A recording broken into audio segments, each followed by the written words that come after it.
Thank you, Bill. Before I get started, I just want to do a little plug for our program. The Lawyer's Assistance Program is available to all members, and I have my contact information up here, both email and phone. And I do phone consultations on a wide array of issues from workplace stress to maybe depression or addiction you may be experiencing in your life. I'll look at your resume, so I help out with a job search and lead a job group. And if you're also concerned about an attorney, you can call me and we can troubleshoot how to handle that issue. Whether it's a workplace conflict or maybe their concentration's not as good or it's an addiction issue at play. I've worked with many attorneys on these topics. In addition, there's a member benefit that I want to alert the membership to, which is called the WSBA Connects program. And this allows you 3 free sessions of counseling in your community. Okay? So this is a contract we have with an EAP where you can call the phone number. I'm just going to mention the phone number, but it's also in your course book. It's 800-765-0770. And whether you're in Spokane or Wenatchee or Seattle, they will find a therapist, and they've been pretty well regarded in terms of the feedback I've received to address anything from a workplace issue to a mental health issue at play. And they will triage it accordingly. After 3 sessions, they will be put in touch with relevant referrals as well. So that's just a little bit about our program. I also want to mention that if you do not have children or a family you live with, there's still plenty of suggestions and skills and advice that would be relevant to managing a busy or stressful practice. So I'm trying to keep the topic open to the whole membership.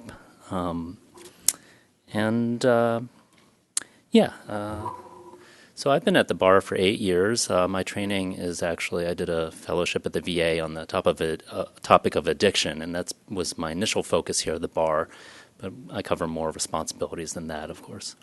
I'm going to start by reading a story by the Brazilian author Paulo Coelho. He wrote a book called The Alchemist, and then about 10 years ago, there's a story he wrote called The Problem Tree, and it goes like this. The carpenter finished another day's work. As it was the weekend, he decided to invite a friend to come back home with him for a drink. When he got to his house and before they went in, the carpenter stood for a few moments in silence before a tree growing in his yard. Then he touched its branches with both hands. The expression on his face changed completely.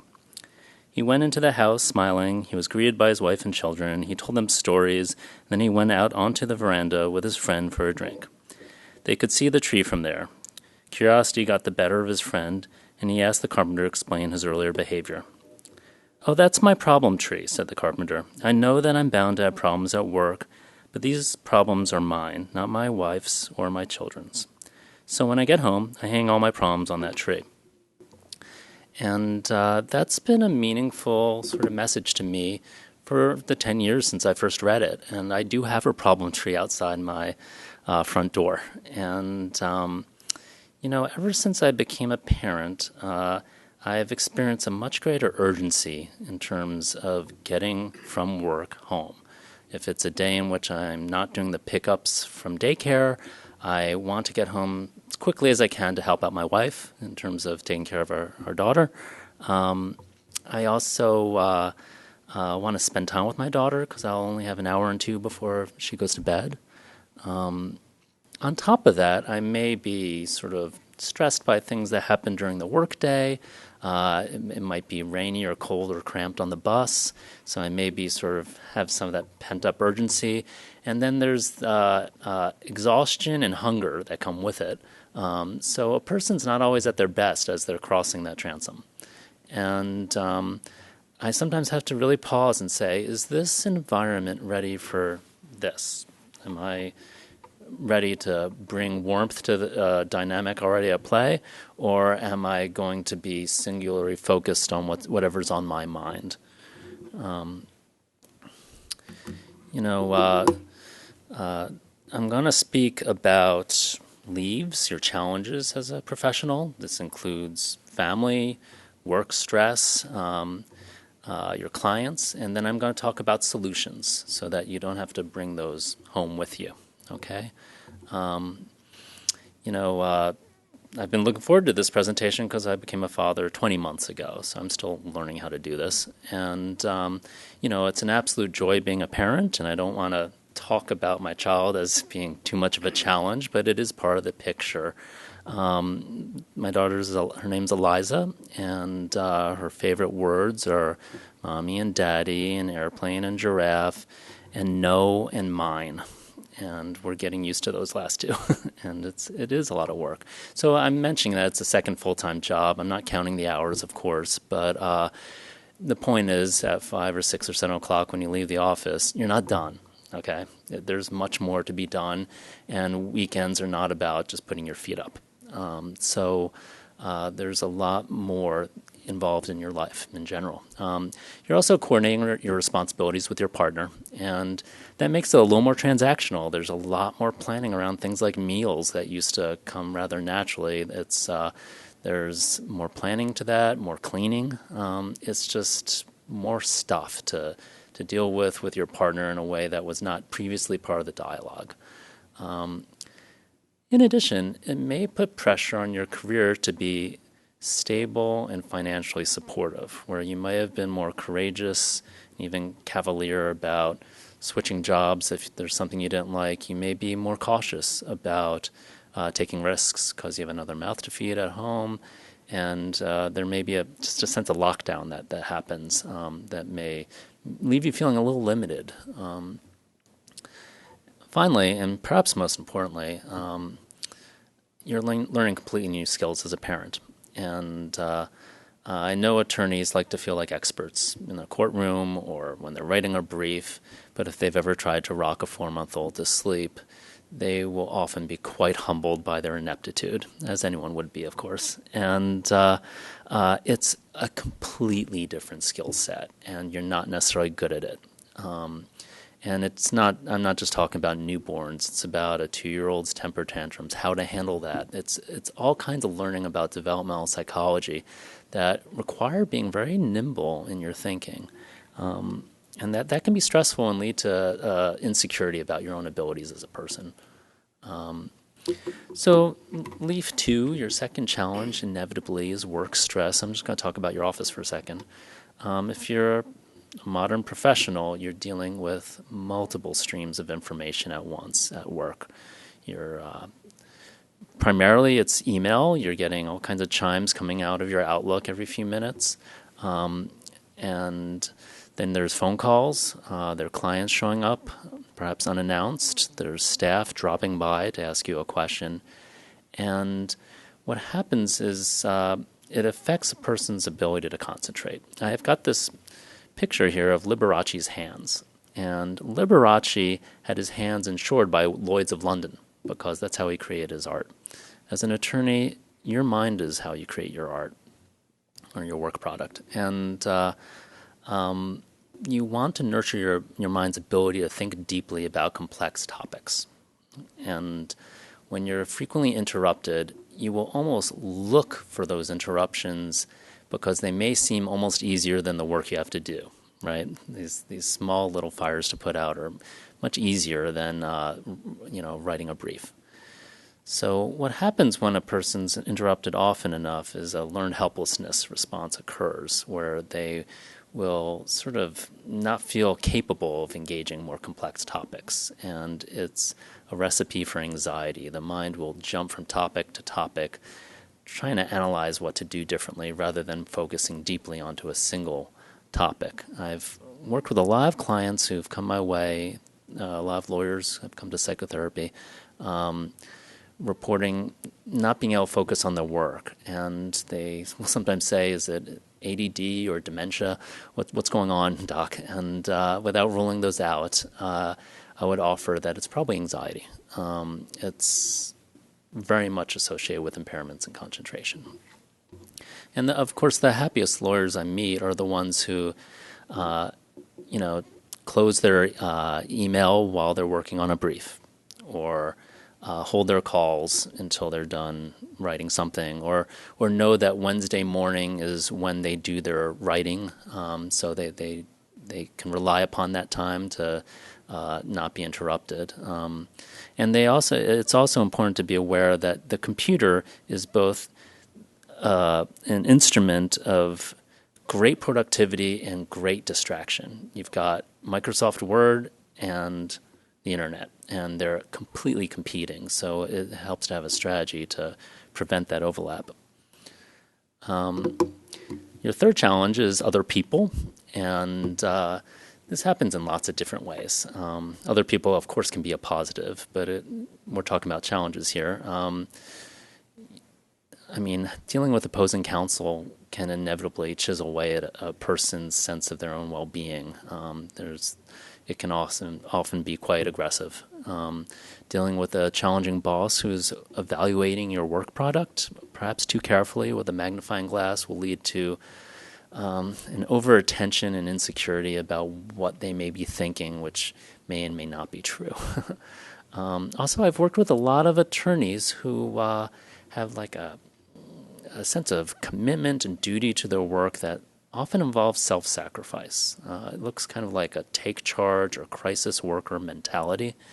And what happens in those situations is they become kind of a rescuer. I'm going to be the person who is able to fight for my clients here, and if I'm not registering distress on my face, it's proof I don't care or something. And sometimes you see this among criminal defense attorneys or family law attorneys, immigration attorneys, where there's so much at stake. I know I'm leaving out with a lot of other attorneys where you're doing a lot of very important work, but there's an urgency to that kind of work. And often it leads to a confusion between meeting your client's needs and meeting your own needs. And the trick is to remind yourself that the professional relationship should be a win-win relationship. Your clients have to provide the information necessary for you to do your work, all the financial statements to handle a divorce or something like that, and they have to pay you for your services in a way that allows you to leave the lights on both at work and at home. Because if you feel depleted at home, you're going to become a little passive-aggressive toward your clients for not sustaining your lifestyle. Okay, and some of the fallout of these interactions with other people is compassion fatigue. And compassion fatigue takes many forms. The question is, are you taking on your client's stress at the end of the day? This is somewhat inevitable. You're not going to be able to turn off your thoughts. We don't have an off switch. But if you have intrusive ideations where out of the blue you're remembering something that kind of repeatedly and fearfully, that can be really problematic. So just be aware if you're thinking about your work in a sort of confused way by the end of the day.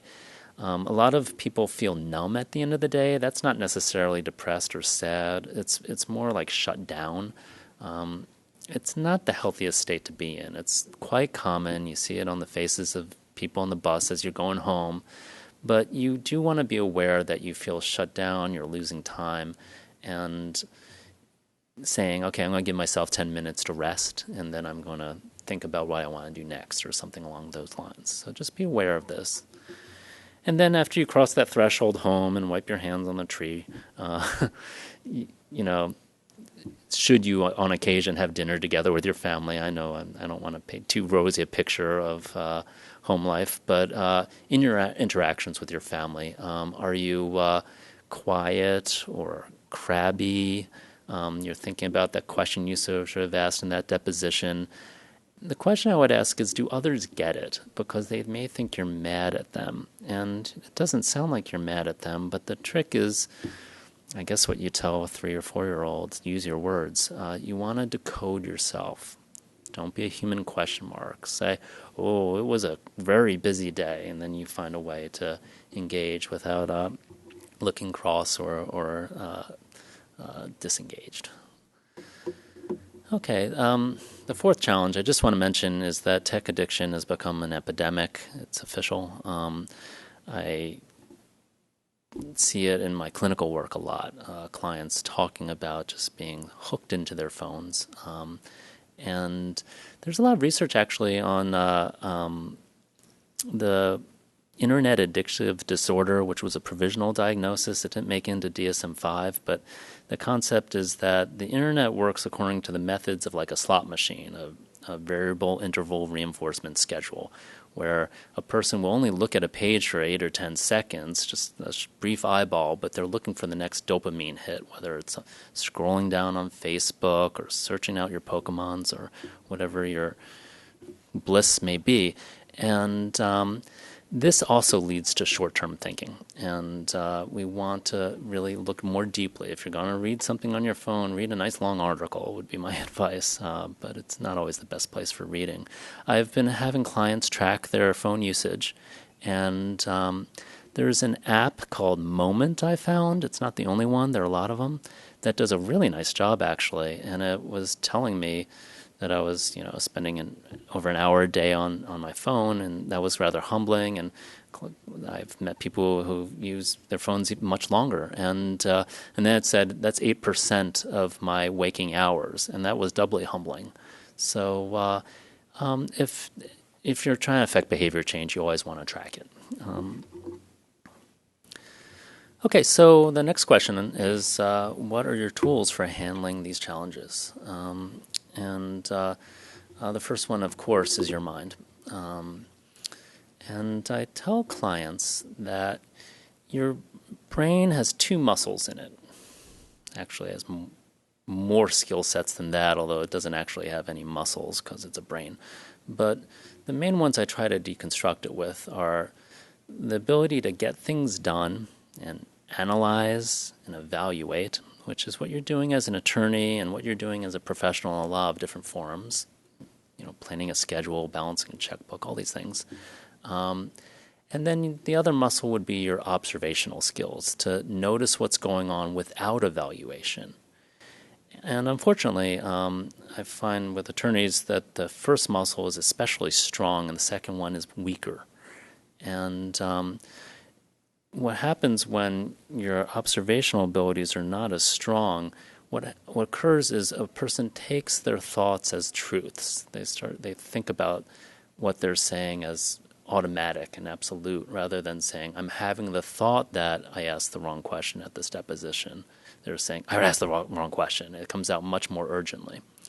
Also, this second muscle, this observational ability, which is really what mindfulness is about, is much more associated with well-being and being easily pleased and seeing the good in lots of different situations rather than having the only solution to every situation. In the form of therapy I practice, it's called acceptance and commitment therapy. We ask the question, is your client, or in this case, is your family, a math problem or a sunset? And I like how cryptic and pithy that is, but are you trying to evaluate them like there's one solution to this mess in front of me? Or can you appreciate them like something beautiful and maybe even a little distant in that moment, like a sunset? Now, it's not either or. You will have solutions and ideas to bring to the mix, but you want to be really robust in both of these departments. So the second tool is making time. And I raise the question, are you just in the same way that a quarterback sort of calls out a play at scrimmage and then before the snap occurs, are you quarterbacking your life? Are you scheduling it in a way to create good outcomes, or are you struck by decisions in the moment? People who don't plan their life, whether it's in the morning or by the middle of the day, will fall back on maybe their vices or negative coping strategies at the end of the day. They'll kind of collapse into the end of the day. And I really do encourage attorneys to go from on to on, or another way of putting that, because I don't want you wearing yourself out with that concept, is wearing more than one hat.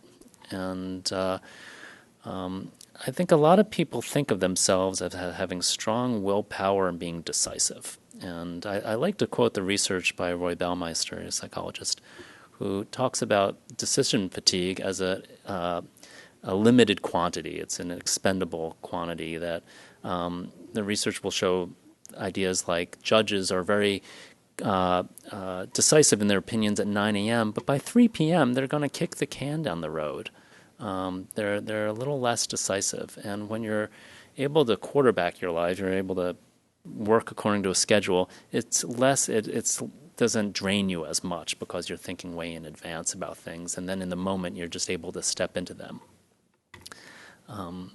So are you planning meals, experiences throughout your week, what you're going to do in the evening, weekends? Do you have things to look forward to over the weekend?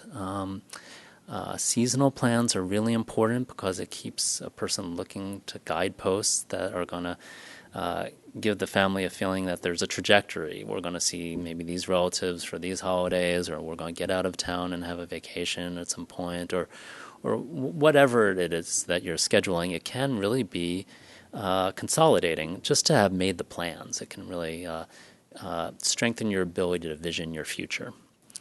At the same time, I want to ask you the question, are you making time for your partner? This is, of course, essential. I could spend a whole different presentation on this couples communication, but I'll just mention that you were a couple before you were a family in a lot of cases. And you want to nurture your abilities to get along with each other, and that will reap benefits for your family as well. Date night is important. I remember when my wife was doing the PEP group, she talked about the 1 minute date, and it usually occurred in a random moment in a hallway, but it's seizing opportunities to sort of prioritize your partner. Let's see. Okay, your third tool is other people, and this is really based on some research at Gallup that showed that it makes a huge difference if you have a best friend at work. And I didn't know how to understand that research at first. That seemed almost manipulative, like you get hired for a job and you're running around saying, will you be my friend? Kind of like forcing someone to be your BFF. But actually it makes a great deal of sense, because the second you pay for someone to do something that's important to you, your estimation of that may decrease a little bit. People often were more passionate about charity than they were about doing similar kinds of work and being paid for it. Unfortunately, that's just the nature of capitalism, I guess, and money and the way it works. But so we have to counter that with caring about something else in the work environment. And when your work is not just a place where you are paid for your productivity, but there's a person or a few people there that you really care about, and you're wondering, how their child's birthday party went, or what their, whatever they were working on, that you really care about them as people, the work will become a much more engaged place for you, and you will feel more committed to being there. And you're more likely to stay with that job for a longer period and feel better about being an attorney, actually. The other points are somewhat obvious. It takes a community to raise a child, so you really do need to build out networks of people to lean on. The fourth challenge, or not challenge, these are the tools, is your holy trinity, I call it. Exercise, nutrition, and rest are each important in different ways towards well-being, and when you leave one out, the others can all actually suffer. So it's all important. And exercise can be as simple as stretching or taking a walk or just noticing your body. But professionals often really appreciate whether going to the gym or a yoga class or something like that, because what it does is it provides mastery of the mood you're experiencing. So if you were feeling maybe just tense or a little agitated, and you're able to engage in something where at the end of it you feel different than when you started, that's the kind of relief we're trying to create with coping strategies. That's what a positive coping strategy does. Nutrition requires a lot of planning. It's hard to eat well without planning your meals. Otherwise, you're going to fall back on what's in front of you or what's available to you. And rest is, of course, critical. You want to... I tell people that the beauty of waking up early in the morning is the air is nice and fresh and nothing's gone wrong yet. You can extend that amount of time before you have to engage with all sorts of dilemmas in front of you. So try to get that at least 7 hours of sleep. As a final note, I will mention that it's all important. I've just mostly spoken about career and family, but of course I touched on relationship, your friendships, and your community. And then there's elements of individuality, like your spirituality, your curiosity, your interests.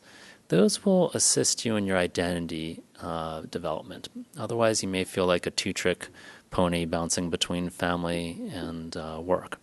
And when you're nurturing your curiosities, that will help you think of new areas in which you want to delve with your work and your family. It'll also bring energy to both of those parts of the equation. So I appreciate your time. Thank you very much.